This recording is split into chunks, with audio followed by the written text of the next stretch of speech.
Au nom du Père, du Fils et du Saint-Esprit, un seul Dieu, Amen, que sa bénédiction repose sur nous maintenant et pour toujours.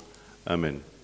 Tout le long du mois de Hator, un sujet principal est présent dans toutes les lectures des dimanches, le royaume des cieux.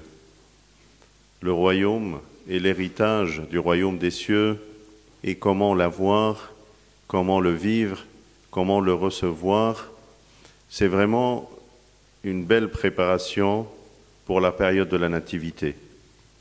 Et c'est aussi une question qui, je ne sais pas si ça nous vient vraiment à l'esprit tous les matins, mais peut-être c'est l'occasion de se poser cette même question pendant toute la période de l'Avent.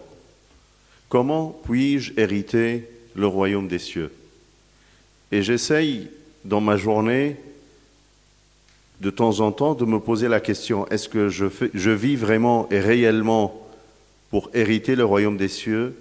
Est-ce que dans ma matinée, j'ai été bien attentif à quoi faire pour hériter le royaume des cieux?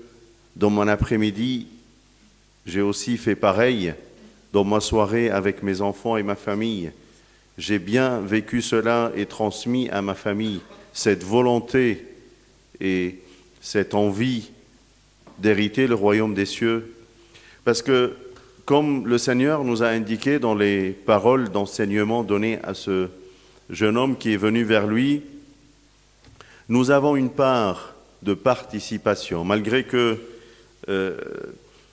Saint Paul nous a appris dans son épître à Tite que nous sommes justifiés par sa grâce pour hériter le royaume des cieux. C'est vraiment une grâce qu'il nous a offert, afin que, justifiés par sa grâce, mais nous devions en espérance héritiers, nous devenions en espérance héritiers de la vie éternelle. Donc, on reçoit cela selon sa miséricorde et par le renouvellement du Saint-Esprit. C'est d'ailleurs la volonté de Dieu de nous offrir cela. Mais moi, ma part de participation, qu'est-ce que je fais et comment je m'investis dans cet héritage? Pour les héritages de ce monde, on connaît les procédures. On fait ce qu'il faut au niveau de la justice, au niveau de l'État, pour prendre notre héritage matériel. Et on s'investit, on s'engage pour le faire et l'avoir. Mais est-ce qu'on fait autant pour recevoir cet héritage gracieux offert par le Seigneur Jésus-Christ sur sa croix et par le Saint-Esprit qui habite en moi? D'ailleurs, je suis accompagné. J'ai mon propre avocat, le Saint-Esprit qui habite en moi, m'accompagne tout au long de cette démarche. Je ne suis pas abandonné, je ne suis pas laissé tout seul dans cette procédure. Je suis bien accompagné. Le Seigneur m'a laissé un héritage et m'a donné les moyens pour l'avoir et l'acquérir. C'est pour cela que quand ce jeune homme est venu vers le Seigneur, il a commencé par lui rappeler les commandements. Et d'ailleurs, il a cité les 6 derniers commandements qui concernent toutes ses relations avec la communauté dans laquelle il vit et également sa famille. Ne tue pas, ne commets pas d'adultère, ne vole pas, ne fais pas de faux témoignages, ne fais de tort à personne, honore ton père et ta mère. Et lui, il lui a dit, tout cela, je le fais avec fierté. Et le Seigneur l'a aimé, parce qu'il était honnête dans ce qu'il a dit, mais il a trouvé dans ses paroles un manque d'humilité. Et il a voulu l'aider à travailler sur ce point et cette faiblesse qui était présente dans son discours et ses paroles. C'est comme saint Antoine nous a appris dans un de ses dictants, quand il a dit « Je vis tous les filets de l'ennemi déployés sur la terre ». Tous les ruses, tous les filets de l'ennemi déployés et présents partout autour de vous. Et je dis en gémissant, qui donc passe outre ces pièges? Qui peut réussir et aller au-delà de ces pièges qui sont présents autour de nous? Et j'entendis une voix me répondit, l'humilité. L'humilité, c'est vraiment une source et une source de force que le Seigneur nous a donnée pour vaincre les ruses de l'adversaire. Et dans les histoires des saints-pères, on en trouve autant de combats spirituels vaincus par l'humilité, par la reconnaissance de ma faiblesse et le besoin que j'ai que le Seigneur m'aide et m'accompagne dans ma vie. Et c'est pour cela que le Seigneur, dans son échange avec ce jeune homme, il lui a dit, il te manque le premier commandement. Tu aimes ton Seigneur de tout ton corps. Il te manque être attentif, pas uniquement avec tes copains et tes amis et ton entourage pour vivre les 6 derniers commandements, mais les premiers commandements sont où de ta vie? Est-ce que tu aimes le Seigneur de tout ton cœur? Est-ce que tu es prêt à d'abord présenter un repentir vis-à-vis de tes péchés et pour le faire vivre dans l'humilité et reconnaître ma faiblesse, de ne pas laisser l'argent être ton maître, c'est-à-dire ne compte pas sur tes richesses, mais plutôt sur la puissance du Seigneur.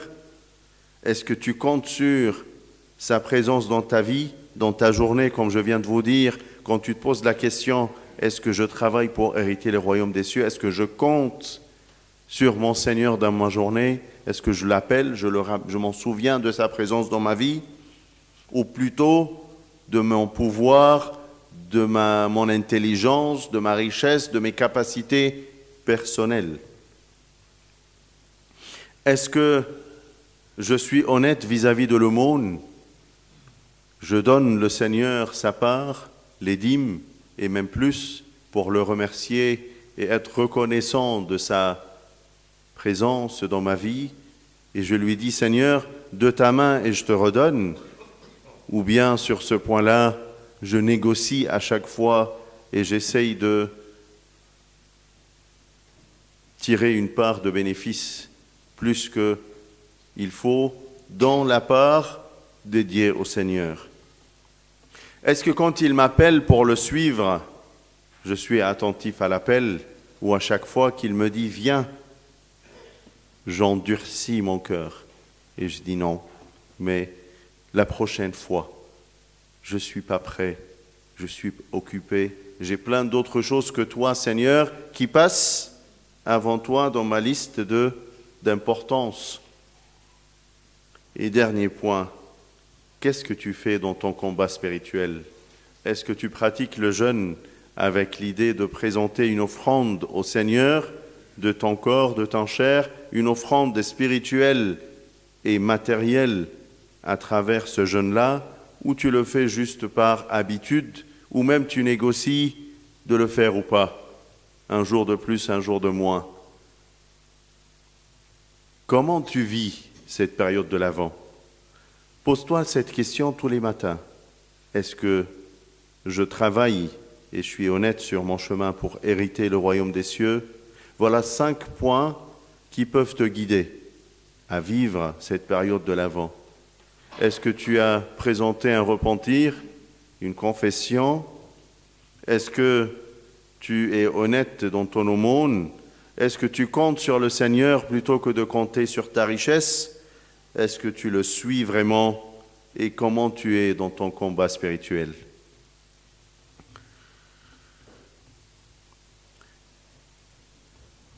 Parce que ce jeune homme, dans sa réflexion, il n'était pas attentif à la parole du Seigneur dans Luc 17, 10, quand il nous a appris que vous-même, quand vous avez fait tout cela, tout ce qui a été ordonné, dites, nous sommes des serviteurs inutiles.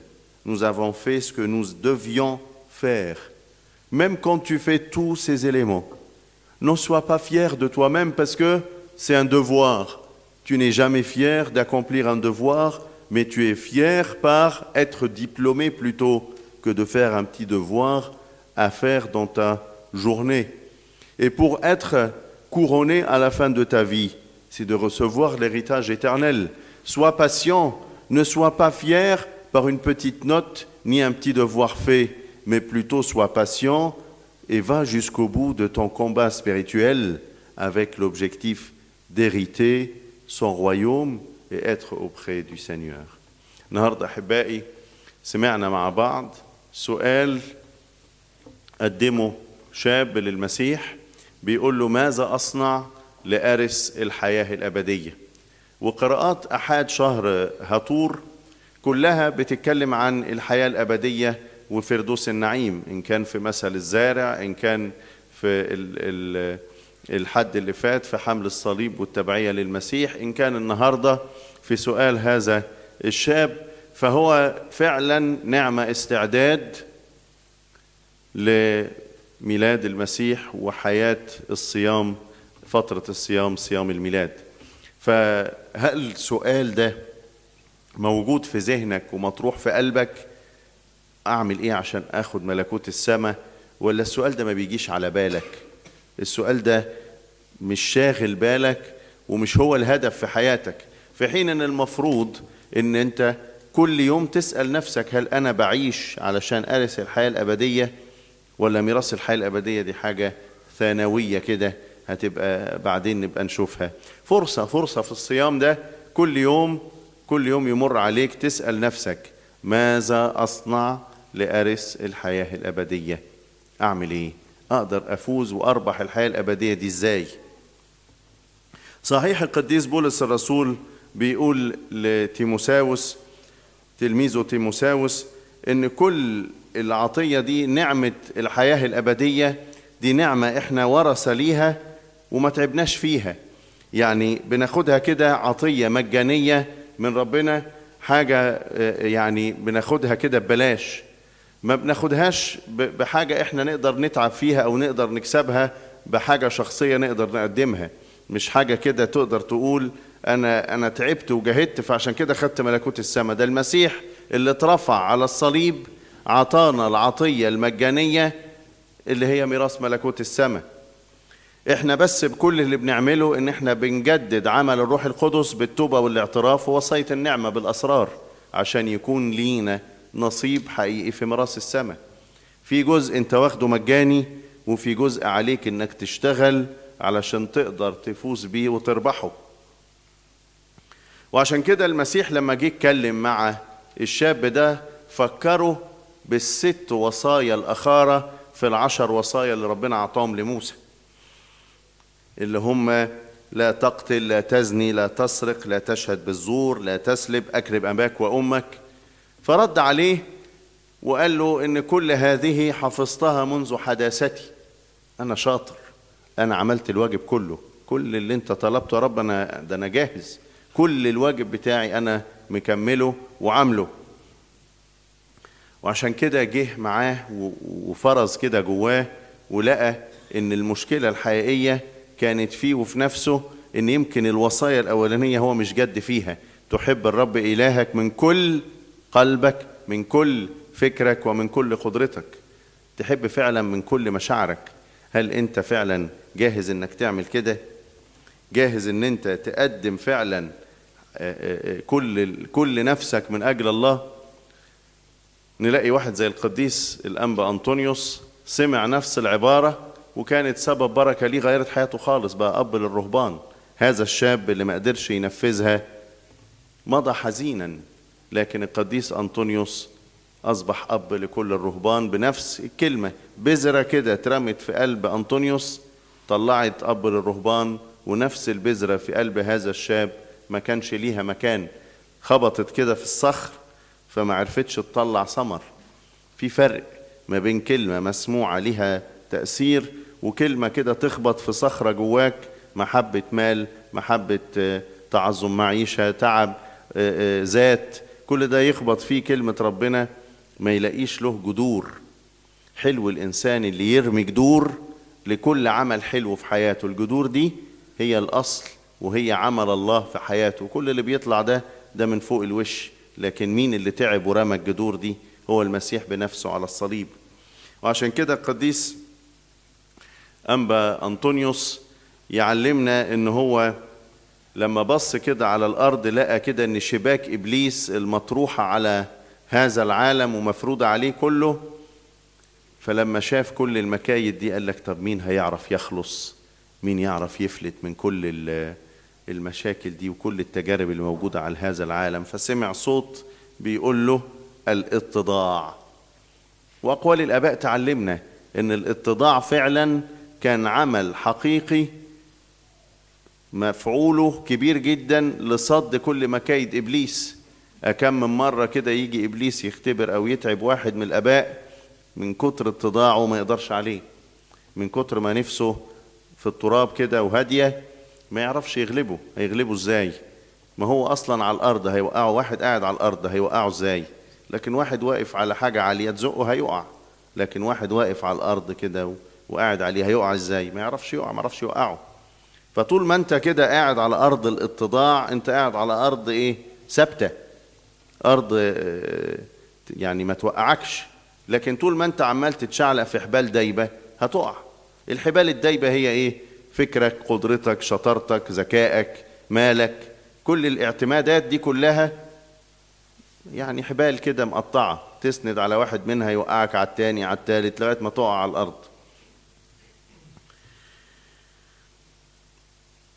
ربنا نفسه علمنا في لوقا 17:10 كذلك أنتم أيضا إن فعلتم كل ما أمرتم به تقولون أننا عبيد بطلون. يعني أنت عملت إيه؟ عملت الواجب، لأننا إنما عملنا ما كان يجب علينا.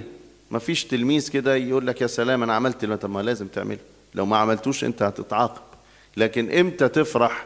لما تتزكى وتاخد الحياة الأبدية، لما تنجح تاخد الشهادة، هو ده الفرح الحقيقي. ما تفرحش بالحاجات البسيطة اللي أنت بتعملها في يومك أو في حياتك. قول يا سلام أنا النهاردة 10/10. 10 إيه؟ أنت يا دوبك عملت الواجب، لكن لسه فين بقى الكمال؟ حياة إن أردت أن تكون كاملا، فين الكمال؟ الكمال لله وحده. أنت هتجتهد بس، عندك جهاد روحي. عشان كده النهاردة لما تيجي تمسك الآيات والعبارات اللي قالها المسيح للشاب ده تطلع ب5 نقط كده تحطهم قدامك، تقول يا رب أنا كل يوم هجتهد إن أنا أعمل ال5 دول. وأنا بسأل نفسي كيف أعمل لأربح الحياة الأبدية، هقول لنفسي أنا في 5 حاجات كده هحطهم قدامي وأسأل نفسي بشكل عملي إذا كنت أعيشهم ولا لا. أول حاجة قال له اذهب، يعني ارجع كده، ارجع زي ابن الظلم قال له ارجع لنفسك. اذهب، اذهب دي ارجع لنفسك، يعني أنا هل بقدم توبة حقيقية وبعيش حياة اعتراف، ولا أنا مقصر في التوبة والاعتراف في حياتي؟ تاني حاجة قال له بيع، يعني ما تجعلش المال سيدك، ما تخليش المال هو اللي يسود عليك وهو انت يتسلط عليك كل حاجة، ان هي فكر الاموال هو اللي يبقى غالب ذهنك ومشتتك عن اهدافك الروحية وحياتك الابدية. ولا انت معتمد على ربنا؟ هل ربنا كده موجود في فكرك في طول اليوم اللي انت بتعيشه، ولا ده بيعدي عليك وممكن ما يجيش اصلا؟ وبعدين يقول له اعطي الفقراء، حياة العطاء. هل انا امين في العشور بتاعي ولا انا مقصر فيه؟ هل انا فعلا بعيش العطية بقول له يا رب من يدك واعطيناك، ولا انا مقصر في الحكاية دي؟ بعدين قال له تعالى واتبعني، تعالى امشي. هل بتمشي وراه؟ هل بتصلي كده في صلواتك اليومية وانت ماشي ورا منه بتعينك عليه تقول له يا رب انا عايز امشي وراك واتبعك عشان يكون لي هذا الميراث؟ واخر حاجة هو جهادك الروحي، قال له احمل صليبك. هل عندك جهاد ضد شهواتك الجسدية والفكرية علشان يكون الصوم اللي انت بتقدمه ده ذبيحة حية مقبولة امام الله؟ 5 حاجات كده، راجع نفسك عشان الصيام ده تستفيد بيه ما يفوتش منك. ما تقعدش تضيع وقتك انك تناقش وتفاصل في الصيام، انك تقول هصوم يوم هصوم مش عارف ايه. الصيام ده صدقوني انت لو مش هتنفذ الصيام الاكل والشرب، الكلام اللي انا بقوله ده مش هيخطر في بالك اصلا. لو مش هتجاهد في الوجبة اللي انت هتاكلها، طب هتجاهد في حياتك الروحية امتى وازاي؟ امتى هتفكر في الكلام ده؟ امتى هيكون واضح قدام عينيك ان انت محتاج جهاد روحي علشان توصل للحياة الأبدية؟ فانت تستفيد قدر الامكان من الفترة دي. اجعل يا رب كده فترة الصيام ده فترة استعداد حقيقية لكل واحد مننا انه يستقبل طفل المزود بقلب جاهز ومستعد ومعد ان هو يسكن فيه، يحل فيه، يكون مسكن فرح وسلام ليه الى الابد له كل مجد وكرامة من الآن وإلى الأبد آمين. أنية خنوم اسمي